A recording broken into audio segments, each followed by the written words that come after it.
Selfie tayo, Lian.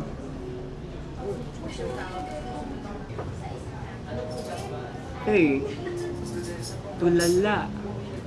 Malungkot. Kapag ganyan ang itsura ng babae, ang problema niyan ay lalaki. Si Michael, no? Oh, hindi ah. Come on, Lian. It's just the two of us. Maglulukan pa ba tayo? Okay, sige. Si Michael nga ang problema ko. Pero kailangan ko ba ang problemahin kung wala namang solusyon? Sakit, no? Kasi naman niya si Michael, manhit. You know what? Make him regret that he chose Christine over you. Alam ko naman kasi na mahal mo talaga si Michael. Deny. Ano bang gusto mong gawin ko? Kahit kailan naman, hindi ako mamahalin ni Michael gaya ng pagmamahal niya kay Christine.